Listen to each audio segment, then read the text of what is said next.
Let me take you on a journey. A journey to meet the places that bring us together and all those who design them.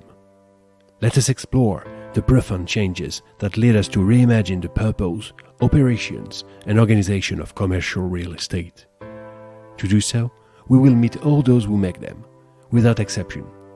From design to operations, from the architect to property managers, from FMers to service providers, from occupiers to PropTech startups. To imagine what the spaces of tomorrow will look like. Spaces that make sense, economically, operationally, and humanly. To understand together the new dimensions of spaces that at last look like us. Welcome to the Spacecraft. Let's discover the spaces of tomorrow with all those who craft them. 3, 2, 1, ignition.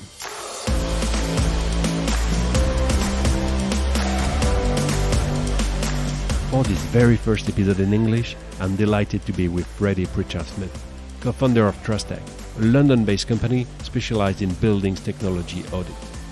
With a position right at the heart of the built world, Freddie discusses on a daily basis with all the key stakeholders of this ecosystem, providing him with a unique perspective on where their tech needs meet. This led him recently to organize workshops and a soon-to-come event about smart buildings with one central question. What is a smart building? And most importantly, how to make it work for everyone. The Spacecraft Season 1, Episode 5. Let's go.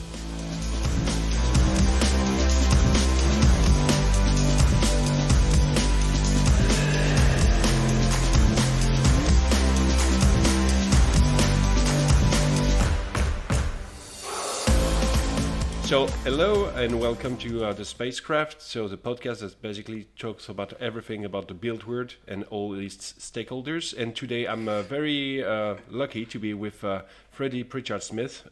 Hello, Freddie. Hello.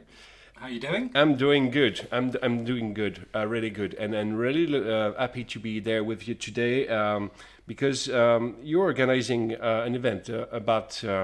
Basically, what is a smart building? And that is really the talking point I wanted to have with you. But before jumping into that, maybe could you introduce yourself and your company and what you do? Yeah, so I'm the co-founder of a digital building consultancy business called Trustek. We founded the company 2 years ago, really to try and bridge the gap between property technologies available in the marketplace and the real estate built environment. With more than 10,000 property technology solutions available in the marketplace, we really understood how difficult it is for the real estate market to actually understand, select and deploy the right solutions into their buildings to make sure that the products that they bought will give them the outcomes they need. And we get to work with some fantastic developers and operators of buildings as well as occupiers. So really the fortunate position we sit in is that we don't have a product to sell, it's a service. And we get to kind of ask difficult questions of our clients to say, what is it you actually want from a smart building? And from tenant technology side is, what actually can your product do today as opposed to what's in your roadmap? And our piece of the puzzle is to kind of hopefully match the problem with the solution and actually make sure the people that are using it understand how to use it and how to get the best out of it. Okay, pretty clear. I guess you're in a lucky position because you're right in the middle of a whole ecosystem of different stakeholders that most often don't talk that much to each other. And I think that's kind of the point of your event, so to say, about smart building, is making all these people needs match and find a common ground. Can you tell us more about what you're trying to achieve there? Yeah, so we decided to run our own event because the events that we've been to quite often are done in silos. So there'll be a property technology event that's full of technology businesses. There'll be a landlord event that's full of landlords. And there'll also then be occupier or HR or workplace events. And we see all too often that there would be a panel talking about one of the stakeholders without one of the stakeholders present. So really what we've done is actually run individual workshops with each of the stakeholders. So the owners of the building, the operators of the building, the technology companies themselves, but also the occupiers, because ultimately they're the end customer, the user, the goal, the most valuable part of any asset is the people that work in those buildings. And quite often we've seen that the needs aren't always aligned. The assumptions of what they want aren't actually being discussed, or if they are being discussed, it's not being challenged by the people that are actually the ones using it. So it's been a fascinating build up to our actual event. So doing these workshops, we've actually just finished one today with the property manager side of it. And really what we're trying to get to the bottom of is there's so much options and possibilities when it comes to smart technologies, and actually are what they all want actually aligned, or is it misaligned? And so the opportunity for our event is to kind of create a Venn diagram with the things that are most important to those individual stakeholders, but then really critically, what are the things they're overlapping on? And that's the things that we want to hopefully communicate to all of them, to go, this is where you're all pulling in the same direction. So when it comes to thinking about what you need in a smart building, this is the list of things to start with, and hopefully to say these are the ones you should probably ignore or leave to a tomorrow problem. It's fun that you talk about the one that you'd probably ignore, because one of the challenges, or actually one of the reality I see talking with people about smart buildings, is that a lot of the initiatives have actually a lot of difficulties driving engagement by the end users, the occupiers most of the time. Why is that? Why is engaging with the technology that we put in buildings so difficult, and where is the mismatch there? I think it's a very difficult question to answer. I think the role that the building plays in the workplace is sort of an enabler, and ultimately businesses have their own internal challenges and issues around the operational performance and what they're doing as a core business. And for many industries, that's got nothing to do with real estate. So when you're trying to get a business or individuals to engage in the building, us working in the industry love it, understand it, get excited about it. But actually for your average company that has, real estate is sort of a means to an end for them. And the role of the office is one of the biggest debated topics going at the moment. So trying to get a person to engage in a built space when actually it's got nothing to do with their day job, their passion, their interests, but actually from the echo chamber of real estate, we think this is the most important thing and this should be really relevant to them. I think there's that slight disconnect, and that's really where we're trying to actually go and ask people, what are the things you really need from a building that we can give to you, be it in a digital experience or just anything else. And it's all too often the questions aren't being asked to those end stakeholders. It's a decision that's made without them and then forced upon them. And behavioural change and something new in existing buildings is always a real challenge. And especially with all these products, there's a cost associated. In a world where everything is getting more expensive and more challenging for businesses, trying to say we've decided to implement this thing without asking you and it's going to cost you more money, it's a pretty challenging starting place for any deployment. Yeah, lots of very interesting topics there. I hear that basically it's difficult sometimes to have the end users included in the discussion, and that's a great thing that you do the initiatives you're doing. I know the event, the actual one is on April the 19th, if I am correct. Can you those needs through all the workshops that you did, can you give us a quick glimpse about exactly what you found out and what are the core needs of the users? And the other, don't want to spoil it too much, but I think there is the consistency throughout a lot of the conversations is focused around communication and transparency between the different stakeholders to understand kind of what each of them are doing. So whether that's number of people, total energy consumption, total carbon generated, costs associated, there's a definitely a need for more transparency between the process of sort of, it feels like a little bit of a dark art when it comes to operational technology in buildings, and there's a level of education that needs to occur with both the people in the building, the operators, the property managers, but also with the occupiers. So it's sort of going, you've never asked us for this solution, but here's why it's beneficial to you. I think one of the really interesting facets that we've not uncovered, but we sort of predicted might happen, is that there's a huge pressure put on the property management teams in these buildings to be the ones that not only find and suggest the technologies, but then also will implement them, deploy them, sustain them, engage with the occupiers. And there's a lot of pressure on these individuals that ultimately in their skill set of what they do as a property manager, technology, data reporting, software analytics is not part of the job role. And it's a new role that's been given to them. So there's definitely, I think, a little bit of a gap in what that person looks like in a building and what their roles and responsibilities are as more technology becomes commonplace. So I would say, as a bit of a summary, there's a huge assumption that somebody's doing something without anyone actually taking the accountability for it or having the autonomy to get on and do stuff, which in itself kind of creates this inertia of not a lot of things happening. It's a very sweeping statement. Yeah, I can only guess so. And in your opinion, how to organize? Is it a new role to be created to implement technology within buildings, or is it like organizing more communication to organize this continuity between those who build, those we manage, and those who operate, and those who actually use it? Because I can see, I can sense a lack of continuity in the transmission of the data and the needs that create this kind of mismatch between the different users. Yeah, I think there's definitely that's really needed. I think it's even interesting in the construction and an operational perspective of buildings that the construction team's role within that building finishes at practical completion, and then it's handed over to a property management team who have to essentially learn from day dot what's in the building, how's it working. There's definitely new things coming in, so the operational performance of the construction being tied to the operational. So neighbours accreditations on energy as an example of post-completion having to track the data consumption for 2 years afterwards to hold that accountability piece.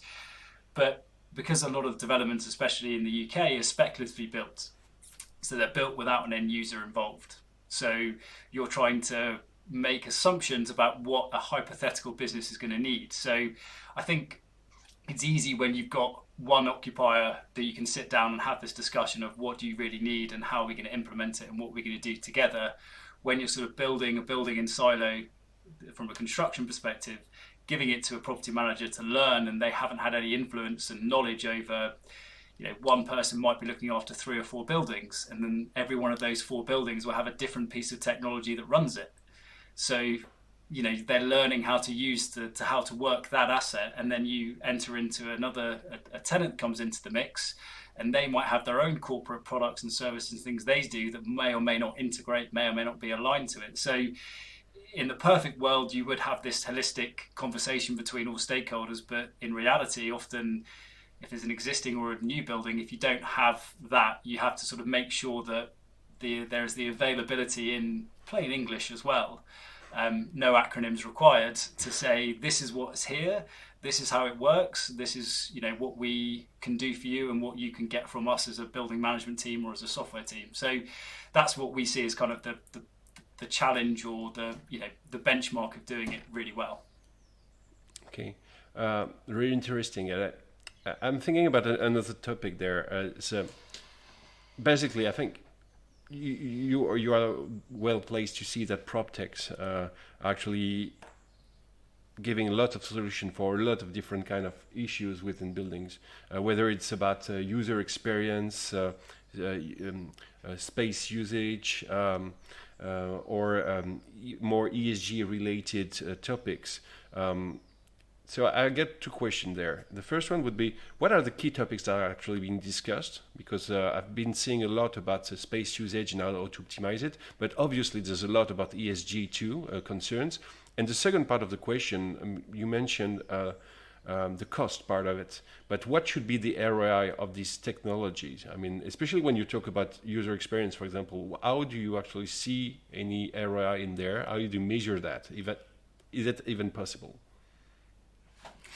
Yeah, so to start with the first question, I think it's a really interesting thing around utilization, and if we're talking about ESG, but sort of focusing more on the energy side of buildings, the environment side of it, from an operational perspective, that again, this is this disconnect between what the landlord can offer to an occupier and what is the occupier's responsibility, because once they cross that line between the common parts of their own demise, that data that's available to them and what they can use and how they use it to manage their workplace, there's still this siloed process. So there are definitely a handful of buildings now that are putting in sensors to capture utilization and then giving the data back to an occupier. But with GDPR, with corporate logistics about going, are you tracking me? I don't like being tracked, whether it's key passes, whether it's under desk sensors, corporately there can be a big challenge around the validation or need for that level of granular data to say, actually, how are we utilizing our space? We always sort of say to people that your key cards are always probably the best and cheapest way to look at roughly how many people are coming into the building, whether it's just generalized as opposed to a total number, not Freddie turned up to the building 10 minutes late again and left 5 minutes early, but actually more of a total population level to go, okay, actually, if we've got 3 floors, how many people are coming and going on each floor? Therefore, can we turn these things off? And or looking at your booking software, so your calendar links, how many meetings have we had? Those kind of things. There's a lot of easy data wins to help people work out that workplace. How that should, but doesn't always link, is into the sustainability optimization of a building. In theory, all buildings should be on demand. If no one is there, they should be turned off. It seems very obvious, whether it's a PRR sensor, like motion detection, turning a light off, or whether it's heating and cooling a space. If one person walks onto a floor plate, will that trigger the entire floor being turned on and all of the heating and ventilation being coming on? That is a terrible, terrible waste of energy and carbon. And when 28% of the 40% of our carbon emissions from real estate comes from operational carbon, we see that the link between how much workspace do I need is an important real estate decision from a business side, but actually the simple things that you should be giving this data flow between tenant and manager, managing agent or landlord, is going, we're not here, or if no one's here, please turn off this floor for us. And we've seen some really great examples of people using these data points to say, look, we've actually noticed that on a Friday, there's only 3 floors here. Do you mind if we turn these other floors off? Or do you mind if we turn it off an hour earlier because people are leaving earlier? So it is happening, but it's when it comes to the connecting those two things, the data flow between the stakeholders isn't clear enough, because the tenant often has the data themselves and the landlord doesn't always have the data. So it has to be a shared commonality between hopefully what is the same goal, which is to have a net zero building or have a more sustainable building that people want to get into, if that makes sense. Absolutely. It does absolutely make sense. And it makes me wonder also, do you see 2 things? First, it's like a new initiative trying to actually bring up the data in the operations of the building to be able to do this kind of savings and achieve these ESG objectives. Sometimes you see people letting you think that you can have this real-time data. Where do you think we sit on that? I mean, are we still at a moment where we need to have the human treatment and gather a lot of data to be able to actually make decisions? As you mentioned, like you see that on Friday and Thursday not a lot of people are coming, or do you see the age of real-time usage and real-time services already there, or is it a myth it's something coming for the years to come? Not sure I'm clear. It's definitely not. It's definitely not a myth. There are definitely products out there that are working or that currently are available for people to implement that will allow the building to be turned into an on-demand building. So the concept of real-time data and data in general, there can sometimes be too much data for a person to process. And really, when we're working with clients to define what they want, it's really important that it sort of go, we really need this data. And we always go, if I gave you the perfect data set for that, what would you do with it? And all too often they can't answer that question. I was like, I'm pretty sure you don't need that data then.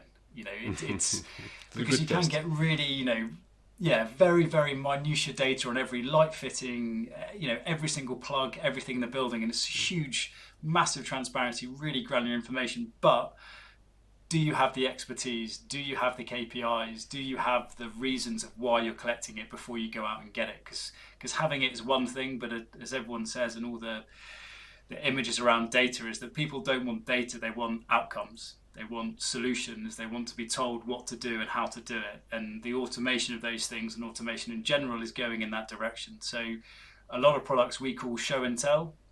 I'll show you the problem, but I won't tell you necessarily what to do about it, which then creates more work for people to actually sift through all this information to give themselves a clear outcome of what they should do next. So we're seeing a trend towards these more AI or machine learning, always worried about saying AI, a lot of things, but machine learning to actually say, here is our defined set points at this time. If no one's here or nothing is detected, then execute this thing, which is maybe a light or a heating turn off.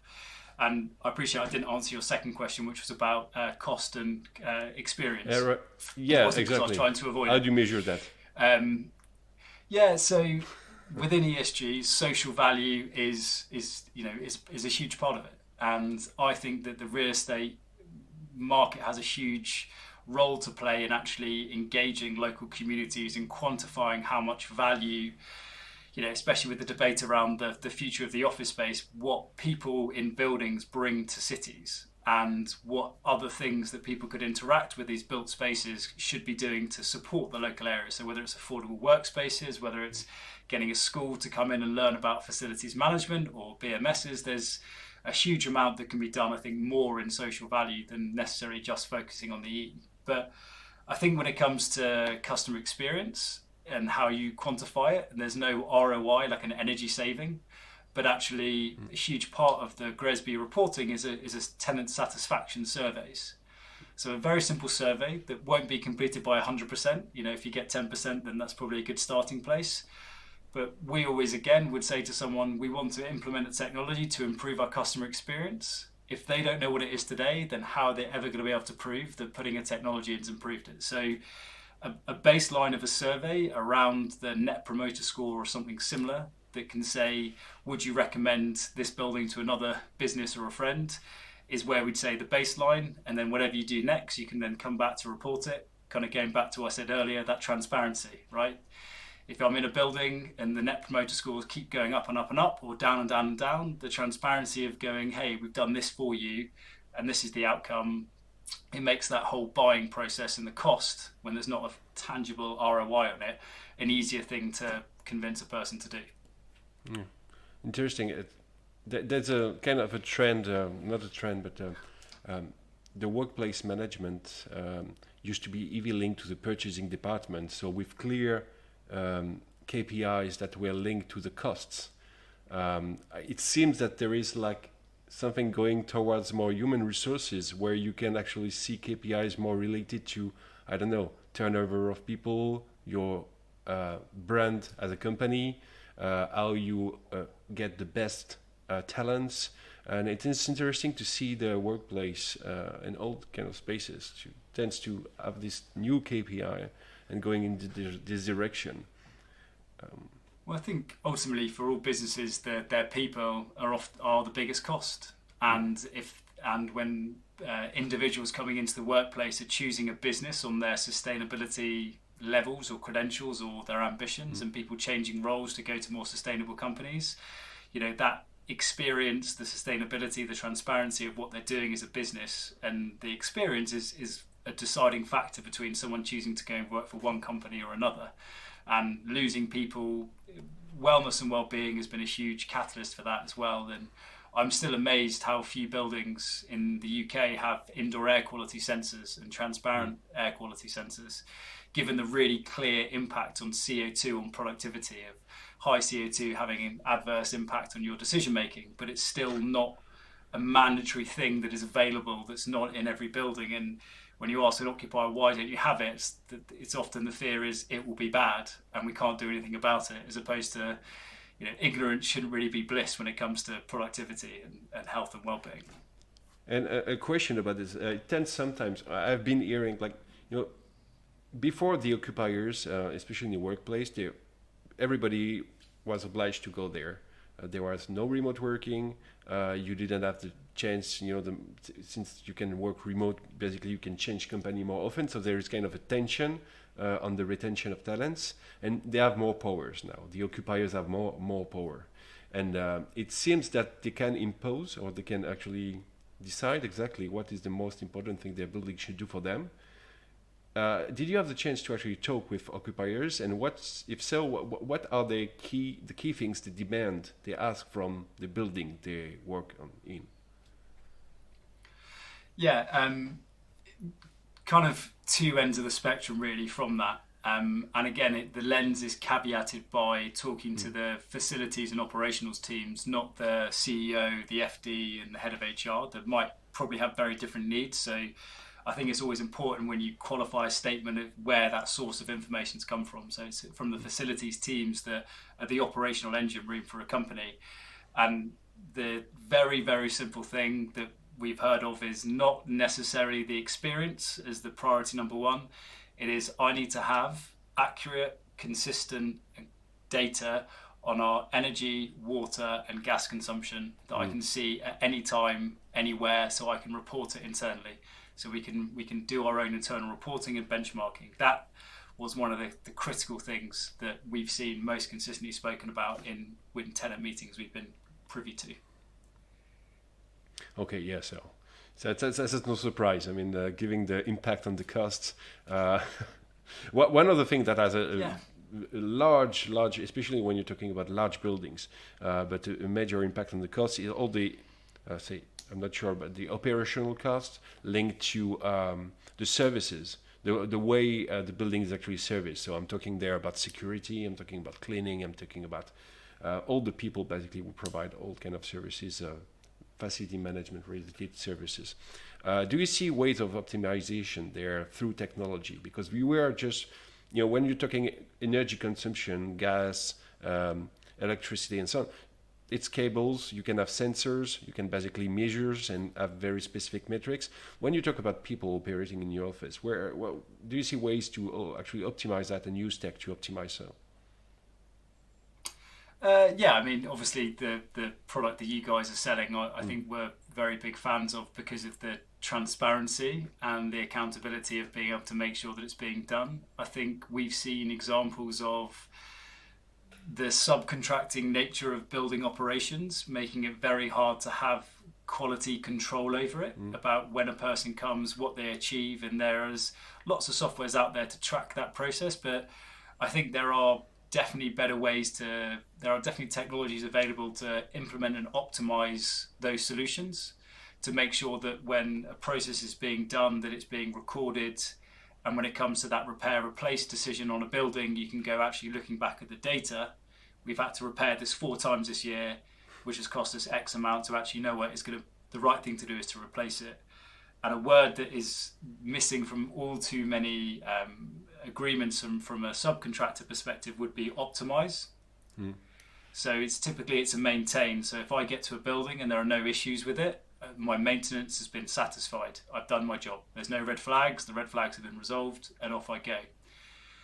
Those experts, those knowledge, those people that come to it, if they thought about actually, could I optimize the building? Could I change something? Could I improve it?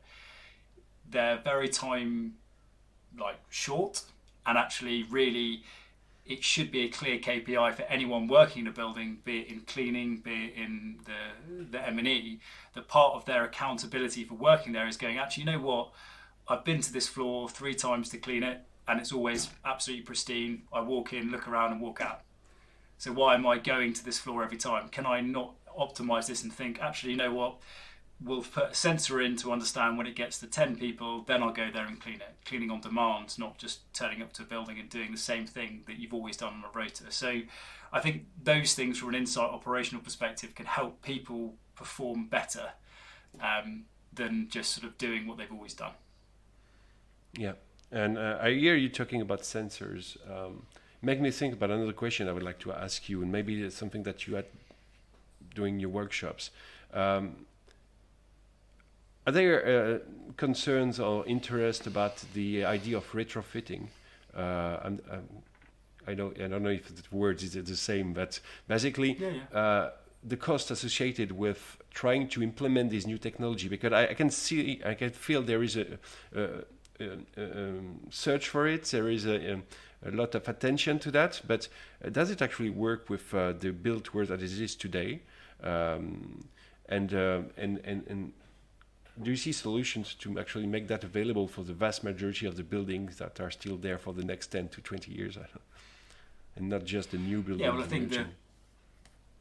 Yeah, well, I think the statistic that 80% of the buildings that need to be net zero by 2050 are already built. So that is the existing stock is the biggest challenge. I think around sensor deployment, it's a very interesting one because the price of sensors is coming down. The availability of sensors is growing daily. So we'd always say that if something feels expensive, make sure you get at least 2 or 3 quotes. And that's what we do in procurement to go, actually, is there another way that we can extract the same data from a sensor, but at a lower cost? So if one requires cabling that's going to have an IT infrastructure and having to have big holes, but actually another one is more of a battery powered solution that's potentially going to mean you have to replace the batteries every 4 years, but ultimately the capital cost goes down. So I think there are solutions out there. I think the prices are coming down. I think ultimately one of the big challenges around a lot of the deployment is kind of twofold. One is the asset owner's plan for that building. So am I going to own this asset for 3, 5, 10, 15 years, or am I going to trade out of the asset? Therefore, this ROI experience, will I get the benefit of it, or will it be passed on to the next person? Therefore, it's their problem, not mine. So would I implement it? And in many ways, the occupier lease length, going from what was the old school 25-year lease down to 10 to 5 to 3 to shorter.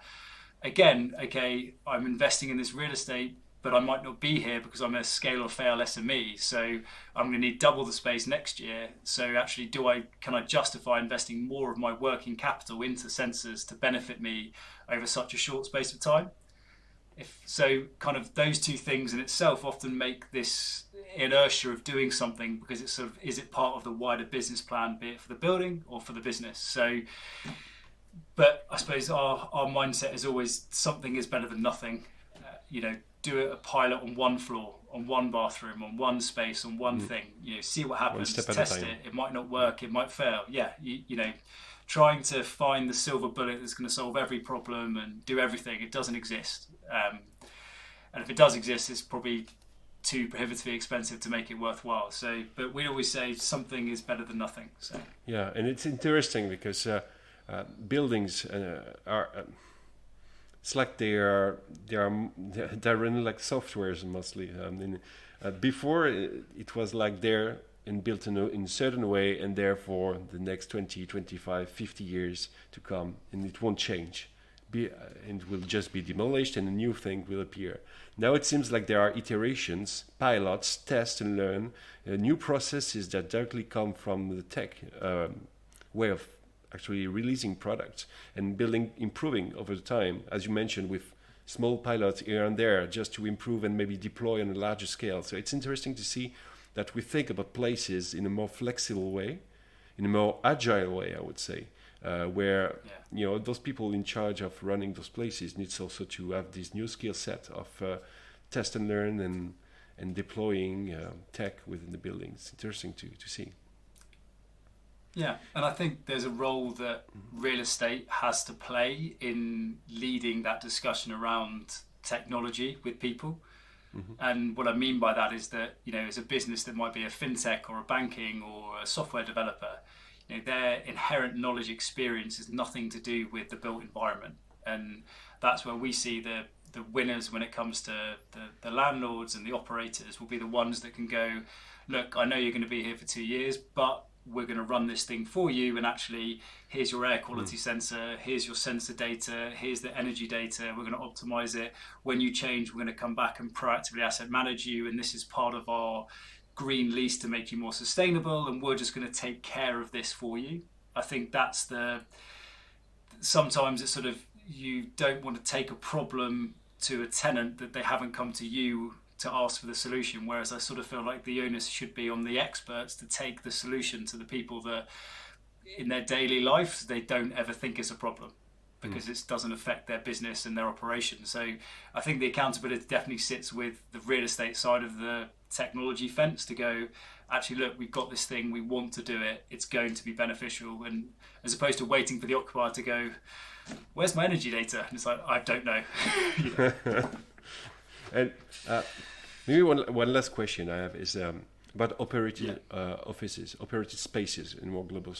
Because knowing that those buildings now have this new paradigm, this new dimensions, I would say, to measure, it's almost like a new job to actually run them, because it requires to be able to monitor all this data. It's almost like a new night, no work. So that sometimes the real estate directions don't know how to do, because their job was not the same. As you mentioned, they were like managing leases for 25 years or 10 years even. Yeah. And now we are narrowing that down to the shortest amount of time possible. So knowing that it's difficult to actually invest in such technologies with a small short-term lease, I don't know what to say. Does it make sense to say that maybe the future is going toward like a smart building as a service created by operated places, that you would just go and have everything running and you just get the outcome, the data, and the satisfaction of the users? Do you see the market going this way, or most of the portfolio going this way? Tough question. I would think it would be it's a great question. It's a great concept, and one that I think I would love to see be a reality for a lot of people. I think it would be very interesting to do that. I suppose where I'm always about with a lot of things in technology, it's always the future and this hypothetical scenario. And I think we always like to keep on we're all about the practical application of these things. So like, what's being done today? And what's being done today that I really like the look of is most buildings, when they're being refurbished, they will have a base build category A specification, so floor, lighting, heating, cooling. And now there's a trend, because of the sustainability push, to no longer put in those base builds. So they're delivering it to shell and core, so an empty shell, a blank canvas, to the most extreme example, which is a hard thing for a person to visualize what it would look like, which has an impact on the leasing. But if you stay with me on this one, so we're seeing that these buildings now being finished are not being finished with all the lights in, with all the heating and ventilation in. They're being finished just as a shell, like a retail often take. And then what we're seeing now is the opportunity. You can have it as a blank canvas, and you can tell us where to put these things. So we're not putting up a light fitting and then 2 weeks later we're moving it. We're not putting in a ceiling tile and then throwing it away straight away. It's, we'll deliver it to what you need, and there's no waste or less waste, and we're doing that. And then that's like an option one. Option two is we will actually lay it out, put the furniture in, the meeting rooms, the AV, the Wi-Fi, the whole managed service of the physical fitted space. We'll manage that for you, and we'll deliver it for you. And then the one on top of that is the bit that you were talking about, is we'll deliver the whole thing, and here is the software bundle of things that we'll put into your building to monitor everything you're doing, to optimize it for you, and we will share that data with you to make sure that you never waste energy, you've got great air quality, perfect Wi-Fi speed. We'll manage that whole thing for you. So that's what we're seeing being done today, is you basically go in there and choose exactly how far you want it to go, and there's different price points for 1, 2, and 3. So that's what we see as being, hopefully more of the future of less wasted Cat A, but also the options being presented as, here is a tick box of what you can have. We've already procured it. We know it's going to work. Let us know, and it'll be ready for you when you come in on X date. That's great. I love this idea of empty shell, because it makes me think that smart building, often you just straight away think about data, think about tech. But maybe one of the smartest things you can do about a building is like making it adaptable, where you can change things that are not just like sealed in the mortar like forever and ever. It's just like the smartest thing you can do is not just about the tech, it's all about the mix of the tech and the way it's built in itself to change over time and to adapt to its users. And so I like this piece of thinking.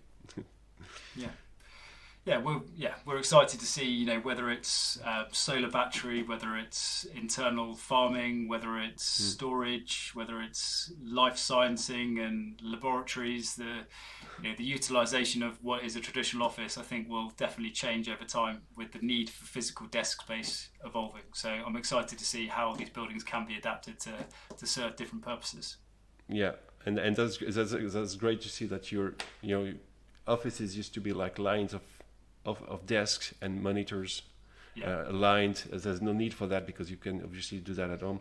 So, and it's exciting that you mentioned like farms, you mentioned other things, because it's not going to be at the center of places where people actually live, and not just they can shop, they can eat, they can work, they can do other things. And that's a great perspective for the future, and maybe another occasion to talk on another podcast, because we're nearing to the end. So thanks a lot for all the thoughts you shared with us today. That's really, really great. And I'm looking forward actually the event and the outcomes of the workshops you conducted to learn more from all these stakeholders, because it's a great idea. Really, you had to put them together and to really see what are their own insights, and really looking into finding out where their interests intersect. As you mentioned, the Venn diagram. Looking forward to that, definitely. Yeah, we'll definitely share it with you. It's something that hopefully we can start to run on an annual basis and kind of expand the group to make sure we're capturing a wide enough perspective. It's not still in the little the echo chamber of things. But no, we're really excited about it. And as I say, a lot of this is transparency and sharing. So we'll be sharing it with everyone. It's not something that we're going to keep personal to us to leverage against other people. It's how can we help the industry move forward in the right direction. That's great. Transparency and continuity. I think we're aligned. Thanks a lot, Freddie, for being with us today. No worries. Thanks, Julian. Thanks a lot, and speak to you soon. Bye-bye. Speak to you soon. Take care. Bye. Thanks for listening to the 5th episode of The Spacecraft, your weekly podcast about all the new dimensions of your buildings. If you like this episode and would like to make sure not to miss the next ones, subscribe on your favorite podcast platform. The Spacecraft is available on Apple Podcast, Google Podcast, Amazon Music, Spotify, and Deezer. See you next week for the 6th episode of The Spacecraft.